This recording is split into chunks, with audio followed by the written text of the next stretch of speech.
I bring to you a message from tens of thousands of people in the villages, in the slums, in the hinterland of the country, who have solved problems through their own genius without any outside help. When our Home Minister announces a few weeks ago a war on 1/3 of the India, about 200 districts that he mentioned were ungovernable, he missed a point that we have been stressing for the last 21 years. The point that people may be economically poor, but they are not poor in the mind. In other words, the minds on the margin are not the marginal minds. That is the message which we started 21 years ago. And why did it start? Let me just tell you briefly my personal journey which led me to come to this point. 85, 86, I was in Bangladesh advising the government and the research council there how to help scientists work on the lands, on the fields of the poor people, and how to develop research technologies which are based on the knowledge of the people. I came back in 86. I had been tremendously invigorated by the knowledge and creativity that I found in that country, which had 60% landlessness, but amazing creativity. I started looking at my own work. The work that I had done previous 10 years, almost every time had instances of knowledge that people had shared. Now, I was paid in dollars as a consultant, and I looked at my income tax return and tried to ask myself, is there a line in my return which shows how much of this income gone to the people whose knowledge has made it possible? Was it because I'm brilliant that I'm getting this reward or this recognition? Is it that I write very well? Is it that I articulate very well? Is it that I analyze the data very well? Is it because I'm a professor and therefore I must be entitled to this reward from the society? I tried to convince myself that no, I've argued for the policy changes. The public policy will become more responsive to the needs of the poor, and therefore I think it's okay. But it appeared to me that all these years that I had been working on exploitation by landlords, by moneylenders, by traders, gave me an insight that probably I was also an exploiter, because there was no line in my income tax return which showed this income accrued because of the brilliance of the people, those people who have shared their knowledge in good faith and trust with me, and nothing ever went back to them. So much so that much of my work till that time was in English language. Majority of the people from whom I learned didn't know English. So what kind of accountability it was? I was talking about social justice, and here I was, a professional who was pursuing the most unjust act of taking knowledge from the people, making them anonymous, getting rent from that knowledge by sharing it and doing consultancy, writing papers and publishing them in the papers, getting invited to the conferences, getting consultancies and whatever have you. So then a dilemma arose in the mind that if I'm also an exploiter, then this is not right. Life cannot go on like that. And this was a moment of great pain and trauma, because I couldn't live with it any longer. So I did a review of ethical dilemma and value conflicts in management research, read about 100 papers, and I came to the conclusion that while dilemma is not unique, the solution had to be unique. And one day, I don't know what happened, while coming back from the office towards home, maybe I saw a honeybee, or it occurred to my mind that if I only could be like honeybee, the life would be wonderful. What honeybee does, it pollinates, takes nectar from the flower, pollinates another flower, cross-pollinates. And when it takes the nectar, the flowers don't feel short-changed. In fact, they invite the honeybees through their colors. And the bees don't keep all the honey for themselves. These are the three guiding principles of honeybee network. That whenever we learn something from people, it must be shared with them in their language. They must not remain anonymous. And I must tell you that after 20 years, I have not made 1% change in the professional practice of this art. That is a great tragedy which I'm carrying still with me, and I hope that all of you will carry this with you, that the profession still legitimizes publication of knowledge of people without attributing them, by making them anonymous. The research guidelines of US National Academy of Sciences or Research Council of UK or Indian Council for Science Research do not require that whatever you learn from people, you must share back with them. We are talking about an accountable society, a society which is fair and just, and we don't even do justice in the knowledge market, and India wants to be a knowledge society. How will it be a knowledge society? So obviously, you cannot have two principles of justice, one for yourself and one for others. It must be same. You cannot apply, you cannot discriminate, you cannot be in favor of your own values which are at a distance from the values that you espouse. So fairness to one and to the other is not divisible. Look at this picture. Can you tell me where is it been taken from and what is it meant for? Anybody? I'm a professor. I must quiz you. Anybody? Anybody? Any guess at all? Pardon? But what has it been used for? What has it been used for? Pardon? You know, you're so right. We must give him a hand because this man knows how insensitive our government is. Look at this. This is the site of Government of India. It invites tourists to see the shame of our country. I'm so sorry to say that. This is a beautiful picture or is a terrible picture. Depends upon how you look at the life of the people. If this woman has to carry water on her head for miles and miles and miles, you cannot be celebrating that, isn't it? We need to be doing something about it. And let me tell you, with all the science and technology at our command, millions of women still carry water on their head. And we do not ask this question. You must have taken tea in the morning.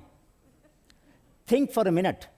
The leaves of the tea plucked from the bushes. You know what the action is? The action is the lady picks up the few leaves, put them in the basket on the back side. Just do it 10 times. You will realize the pain in this shoulder. And she does it few thousand times every day.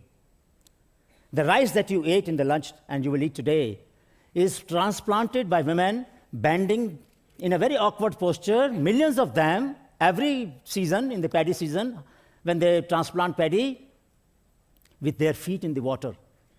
And feet in the water will develop fungus infections.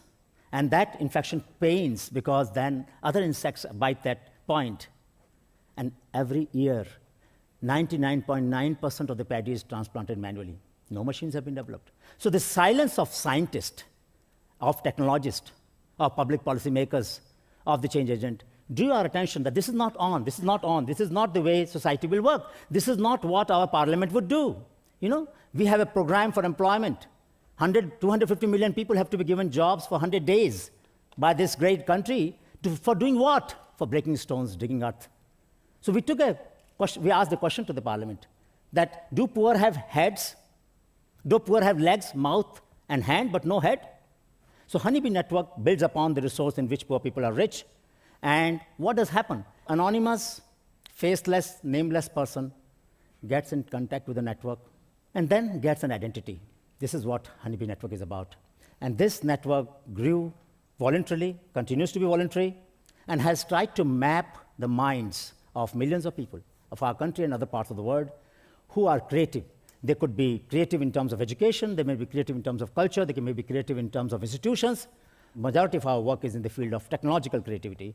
The innovations, either in terms of contemporary innovations or in terms of traditional knowledge. And it all begins with curiosity. It all begins with curiosity. This person whom we met, and you will see it on the website, sashi.org, this tribal person, he had a wish. And he said, if my wish gets fulfilled, somebody was sick and he had a manyata that, look, God, please cure him. And if you cure him, I will get my wall painted. And this is what he got painted. Somebody was talking yesterday about Maslowian hierarchy. There could be nothing more wrong than the Maslowian model of hierarchy of needs, because the poorest people in this country can get enlightenment. Kabir, Rahim, all the great saints, Sufi saints, they were all poor people, and they had a great vision. Please do not ever think that only after meeting your physiological needs and other needs can you be thinking about your spiritual needs or your enlightenment. Any person, anywhere, is capable of rising to that highest point of attainment only by the resolve that they have in their mind that they must achieve something. Look at this. We saw it in our Shodhyatra. Every 6 months we walk in different parts of the country. I've walked about 4,000 kilometers in the last 12 years. So on the wayside, we found these dung cakes, which are used as a fuel. Now this lady, on the wall of the dung cake heap has made a painting. That's the only space she could express her creativity. And she's so marvelous. Look at this lady, Ramkumari Devi, on a grain bin in Champaran. We had a Shodhyatra, and we were walking in the land where Gandhiji went to hear about the tragedy, pain of the indigo growers. Bhavi Mahato in Purulia and Bankura, look at what she has done. The whole wall is her canvas. She's sitting there with a broom. Is she an artisan or an artist? Obviously, she's an artist. She's a creative person. If we can create markets for these artists, we will not have to employ them for digging earth and breaking stones. They will be paid for what they're good at, not what they're bad at.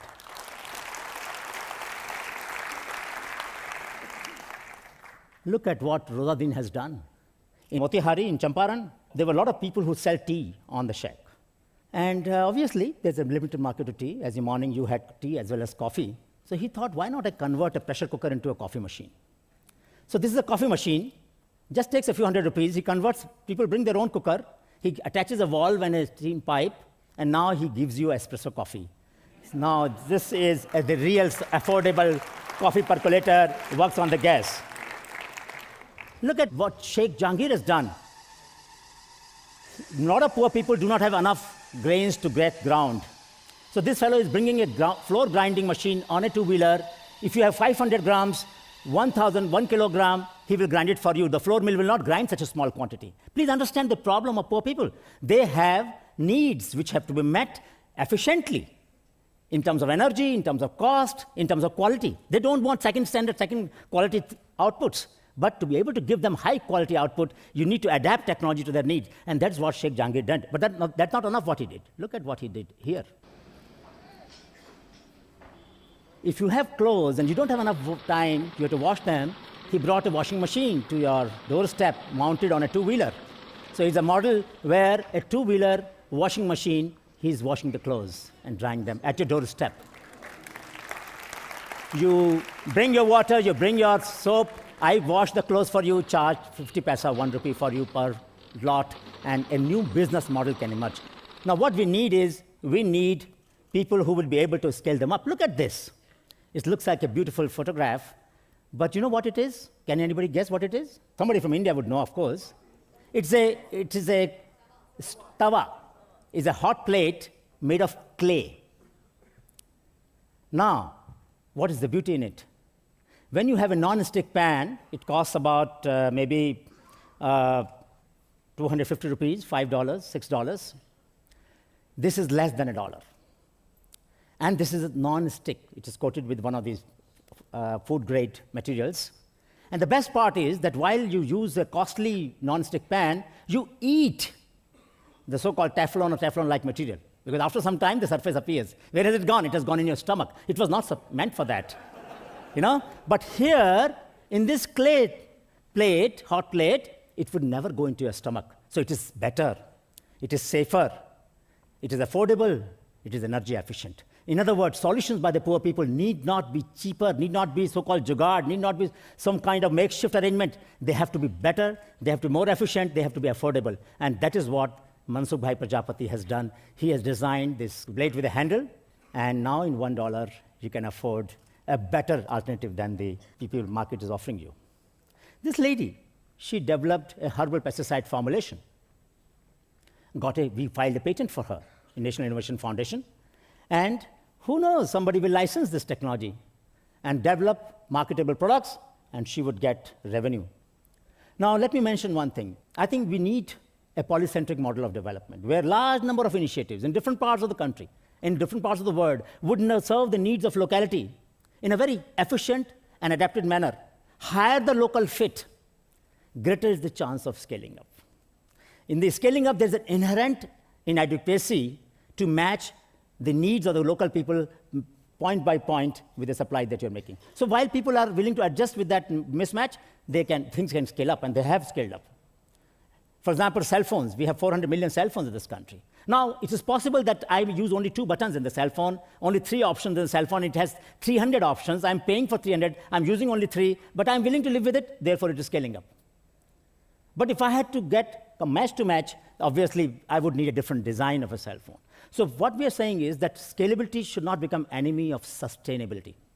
There must be a place in the world for solutions that are only relevant for a locality, and yet one can be able to fund them. One of the greatest tragedies that we have been finding is that many times investors would ask this question, what is a scalable model? As if need of a community which is only located in a space and time and has those needs only located in those places have no legitimate right to get them fulfilled because they are not part of a large scale. So either you sub-optimize your needs to a large scale or else you remain out.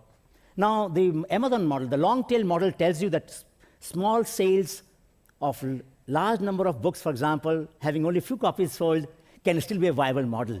And we must find a mechanism where people will pool in the portfolio, will invest in the portfolio, where different innovations will go to small number of people in their localities, and yet the overall platform, the model will become viable. Look at what he is doing. Saidullah Saab is an amazing man. At the age of 70, he is linking up something very creative.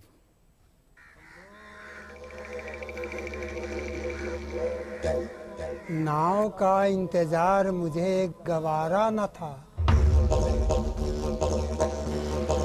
मुझे मेरे प्यार से मिलना ही था।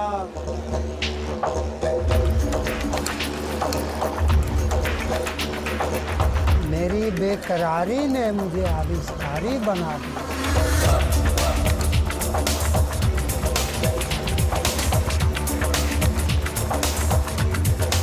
पर प्यार को भी आविष्कार का सहारा लेना ही पड़ता है। आविष्कार ही मेरी नूर का नूर है, नई खोज ही मेरी जिंदगी का जुनून है। माई टेक्नोलॉजी।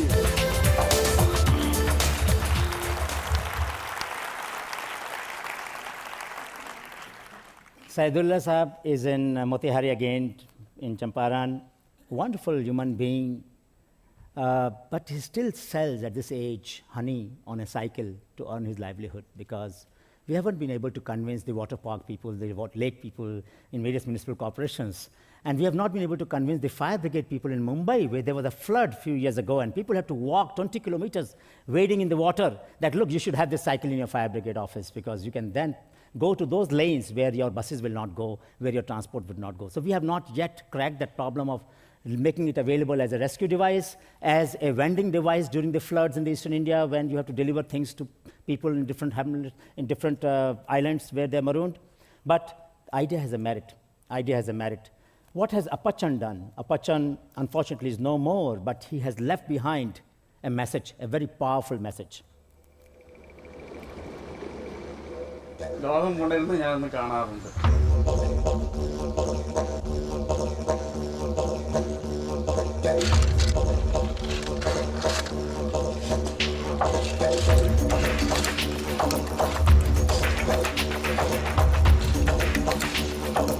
തേങ്ങ എൻ്റെ തലയിൽ വീണപ്പോഴല്ലേ എനിക്ക് ആ ആശയം ഉദിച്ചത്. സാമ്പത്തിക ബുദ്ധിമുട്ടുകൾ കൊണ്ട് എനിക്ക് പഠിക്കാൻ സാധിച്ചില്ല, എങ്കിലും ഞാൻ വിജയത്തിൻ്റെ ചവിട്ടുപടികൾ കയറി. നാട്ടുകാരിപ്പോൾ എന്നെ സ്പൈഡർമാൻ എന്നാണ് വിളിക്കുന്നത്.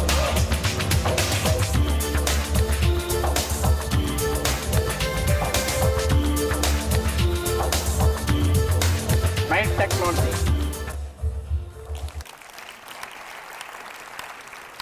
Many of you might not realize and believe that we have sold this product internationally, what I call as G2G model, grassroots to global.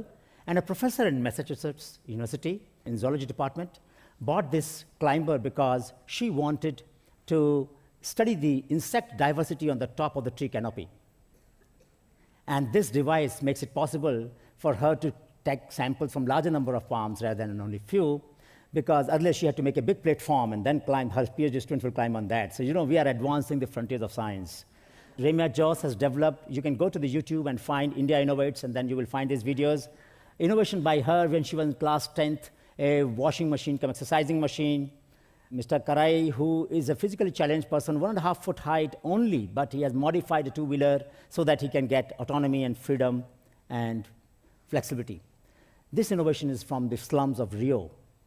And this person, Mr. Ubirajara, we were talking about, my friends in Brazil, as to how do we scale up this model in China and Brazil. And we have a very vibrant network in China particularly, but also emerging in Brazil and other parts of the world.